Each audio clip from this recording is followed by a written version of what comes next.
Good morning बच्चों। आज हम लोग एक ऐसे विचारक को पढ़ने जा रहे हैं जिनका नाम है प्लेटो। प्लेटो एक एथेंस के ऐसे विचारक हैं जिनको आपको पढ़ना इसलिए ज़रूरी है कि प्लेटो ने वो सिद्धांत दिए हैं जो आज के युग में बहुत ही उपयोगी है। ये जो हमारा प्लेटो है, प्लेटो ने 4 सिद्धांत दिए हैं। आदर्श राज्य का सिद्धांत, न्याय का सिद्धांत, शिक्षा का सिद्धांत और साम्यवादी का सिद्धांत, है ना। तो आप लोग जब भी किसी थिंकर्स को पढ़ते हैं तो आपको सबसे पहले ये ध्यान रखना होगा कि वो जो विचारक जो बात कह रहा है आखिरकार क्यों कह रहा है।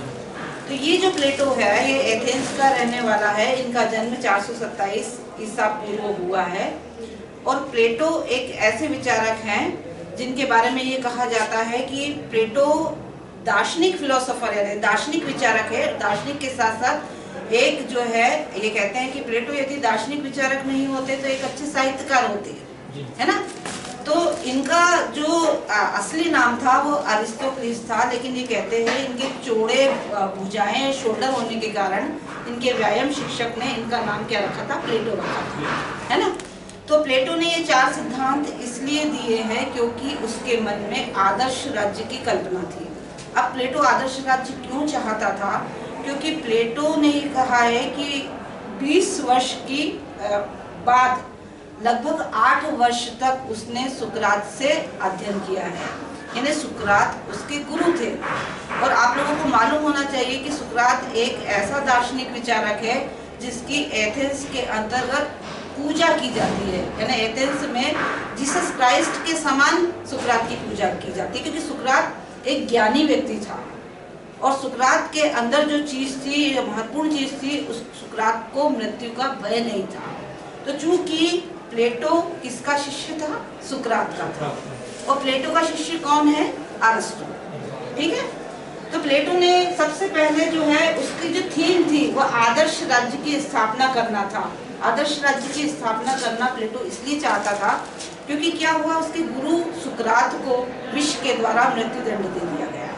तो इस चीज से प्लेटो बहुत ही अधिक प्रभावित हुआ था और इससे वो इतना ज्यादा उसको मानसिक आघात लगा कि ये कहते हैं कि एथेंस छोड़कर प्लेटो 12 वर्ष तक बाहर इटली, मिस्र, यूनान घूमता रहा। 12 वर्ष बाद उसका माइंड कुछ सेट हुआ, फिर वो वापस एथेंस के अंदर आया और एथेंस में उसने एक शिक्षा एकेडमी की स्थापना की। उसके माध्यम से वो ये चाहता था कि एथेंस के अंदर आदर्श राज्य की स्थापना हो जाए। और आदर्श राज्य की स्थापना प्लेटो इसलिए चाहता था कि किसी भी ज्ञानी व्यक्ति को मृत्युदंड न दिया जाए, है ना। तो ये आदर्श राज्य उसका थीम था, क्योंकि जब भी किसी विचारक के आप सिद्धांत पढ़ोगे तो ये आपको जानना होगा कि वो विचारक चाहता क्या था। वो क्या चाहता था? आदर्श राज्य की स्थापना करना।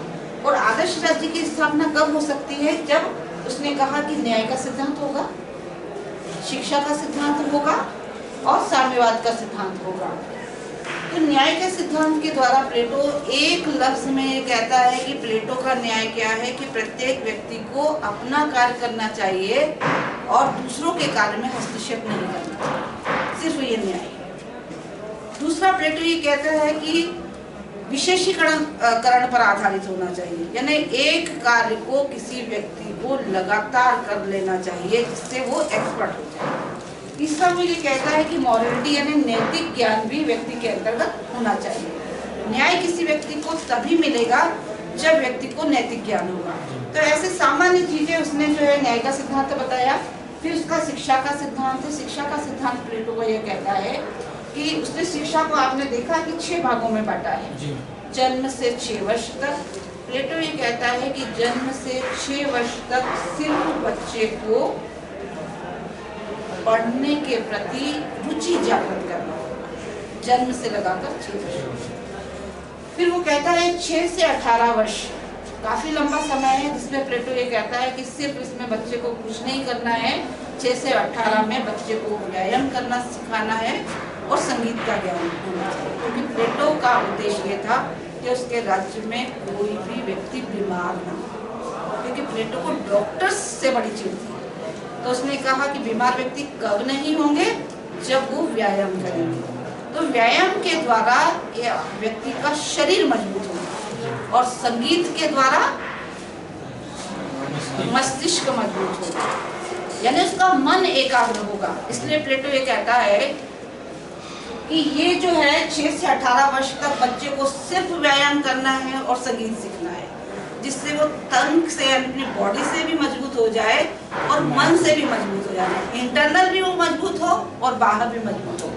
फिर वो ये कहता है कि 18 से 20 वर्ष, अब ये सिर्फ 2 वर्ष का कार्यकाल है, तो 2 वर्ष में प्लेटो ये कहता है कि कठोर सैनिक प्रशिक्षण बच्चे को दिया जाएगा, क्योंकि प्लेटो का यह कहना था कि उसके राज्य में जब भी आक्रमण हो तो राष्ट्र का हर व्यक्ति सेना में युद्ध लड़ सके, कोई ये ना कह सके कि मुझे सैनिक ज्ञान नहीं है।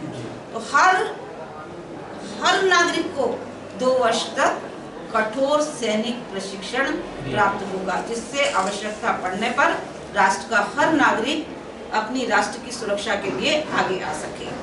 फिर उसकी शिक्षा आप देख रहे हैं कि 20 से 30 वर्ष है। इसमें प्लेटो सारे चीजें पढ़ाता है, यानी प्लेटो गणित पढ़ाता है, इसमें तर्कशास्त्र पढ़ाता है, ज्योतिषी पढ़ाता है और ज्यामिति पढ़ाता है। ये चीजें यानी उसने फोकस किस पर किया? मैथ्स के ऊपर, गणित के ऊपर। ये कहते हैं कि प्लेटो जब 12 वर्ष तक घूमने के बाद एथेंस आया और उसने जो शिक्षा एकेडमी की जो स्थापना की थी, उसके बाहर एक बोर्ड लगा हुआ था। प्लेटो ने बोर्ड लगाया हुआ था कि गणित से अनभिज्ञ कोई भी व्यक्ति को यहाँ प्रवेश नहीं मिलेगा। इन्हें प्लेटो ने किस पर जोर दिया? गणित पर जोर दिया। तो इस तरह से वो 20 से 30 वर्ष तक यही बच्चे को पढ़ाया जाएगा, तर्कशास्त्र पढ़ाया जाएगा, ज्यामिति पढ़ाया जाएगा, ज्योतिष शास्त्र पढ़ाया जाएगा। इस तरह से बच्चे को 20 से 30 वर्ष, अब 30 से 35 यानी कितने वर्ष हो? 30 से 35 5 वर्ष। 5 वर्ष में प्लेटो ये कहता है कि प्रत्येक व्यक्ति को दार्शनिक शिक्षा दी जाएगी, और दार्शनिक शिक्षा देने के बाद अब यानी जन्म से लगाकर 35 वर्ष के बाद फिर प्लेटो ये कहता है कि 35 से 50 वर्ष तक फिर पढ़ना होगा। लेकिन 35 से 50 वर्ष तक किसको पढ़ना होगा? सिर्फ राजा को पढ़ना। 35 वर्ष तक शिक्षा समाप्त हो जाएगी किसकी? ये 35 वर्ष में राजा के लिए है, दार्शनिक शिक्षा है। 30 वर्ष की उम्र तक राष्ट्र के प्रत्येक नागरिक की शिक्षा पूर्ण हो जाएगी। जो सिर्फ राजा बनना चाहते हैं या प्रशासनिक कार्य में आएंगे, वो 30 वर्ष से उनकी शिक्षा 35 और 35 से 50। 35 से 50 यानी 15 वर्ष तक प्लेटो क्या कहता है कि राजा नहीं, 35 वर्ष तक जो पढ़ा है वो अभी आपने सैद्धांतिक ज्ञान दिया है। 15 वर्ष तक उसको व्यावहारिक ज्ञान पढ़ना होगा, यानी जो पढ़ा है उसको इम्प्लीमेंट करना होगा। तो इस तरह से प्लेटो की शिक्षा थी। ठीक है, इसके अलावा प्लेटो ने क्या दिया? प्लेटो ने 50 वर्ष तक राजा को इसलिए अध्ययन कराया है कि कोई भी व्यक्ति उसके राष्ट्र में भ्रष्ट न हो, ईमानदार। फिर इसके बाद आता है साम्यवाद का सिद्धांत। अब ये साम्यवाद का सिद्धांत आपको थोड़ा सा अटपटा लगेगा, लेकिन बहुत अच्छा सिद्धांत है। प्लेटो साम्यवाद के सिद्धांत के द्वारा ये कहता है कि साम्यवाद 2 प्रकार का होगा, एक पारिवारिक साम्यवाद होगा और दूसरा संपत्ति का साम्यवाद होगा। ये संपत्ति के साम्यवाद के द्वारा प्लेटो ये कहता है राजा के लिए राजा को संपत्ति से वंचित किया जाएगा। राजा के पास कितनी संपत्ति होगी? जितनी न्यूनतम आवश्यकता है, यानी उसको खाने के लिए भोजन, पहनने के लिए कपड़े, सिर्फ उसको इसी के लिए पैसा मिलेगा। बाकी वो उसके पास किसी तरह का राजा धन नहीं रखेगा, ना उसके बैंक में कोई बैलेंस होगा, ना उसकी कोई प्रॉपर्टी होगी, है ना। तो राजा को संपत्ति को ये कहते हैं सोने चांदी प्रॉपर्टी, इसको किसी को भी हाथ नहीं लगाना है ना। यानी राजा क्या करेगा? संपत्ति से वंचित। दूसरा उन्होंने ये कहा कि राजा और सैनिक 2 वर्ग ऐसे होंगे जिनको परिवार से भी वंचित किया जाएगा। यानी राजा को और सैनिकों को ये अधिकार नहीं है कि वो विवाह कर सके, क्योंकि प्लेटो का ये मानना था कि यदि कोई व्यक्ति भ्रष्टाचार करता है तो उसके अंदर यदि कोई लालच आता है तो वो किन कारणों की वजह से आता है? उसकी परिवार की वजह से। जब परिवार नहीं होगा तो उसके मन में धन कमाने की इच्छा किस लिए होगी, है ना। तो इस तरह से प्लेटो ने आदर्श राज्य का सिद्धांत स्थापित करने के लिए ये 3 सिद्धांत दिए हैं, न्याय का सिद्धांत, शिक्षा का सिद्धांत और साम्यवाद का सिद्धांत, है ना। और बाकी ये है कि जो व्यापारिक वर्ग है वो परिवार भी रख सकता है, धन भी रख सकता है, क्योंकि उनके लिए आवश्यक है। लेकिन प्लेटो, आप सोचिए कि प्लेटो बहुत पहले, जो आज बातें हमें बहुत उपयोगी लगती है, वो प्लेटो बहुत पहले कह चुका है। प्लेटो ने ये कहा है कि जैसे शिक्षा का अधिकार है, तो प्लेटो ने कहा स्त्रियों और पुरुषों को समान शिक्षा मिलेगी। जो स्त्रियां प्रशासकीय कार्य में भाग लेगी, उनको बच्चों का लालन पालन नहीं करना है, उनके बच्चों को कौन पालेगा? राज्य पालेगा। आज हम लोग देखते हैं कि आज के युग में महिला और पुरुष समान हैं। ये बात प्लेटो बहुत पहले ही कह चुका था। ये जिस करप्शन से, भ्रष्टाचार से हम लोग बहुत परेशान हैं, वो प्लेटो बहुत पूर्व में ही जान चुका था। इसलिए उसने क्या किया कि ये कहा है कि राजा को, प्रशासन में कार्य करने वाले को और सैनिक वर्ग को संपत्ति और परिवार से वंचित अगर कर दिया जाएगा, तो इस पद पर बैठने वाला व्यक्ति वो ही होगा जिनको इन चीज से मोह नहीं होगा।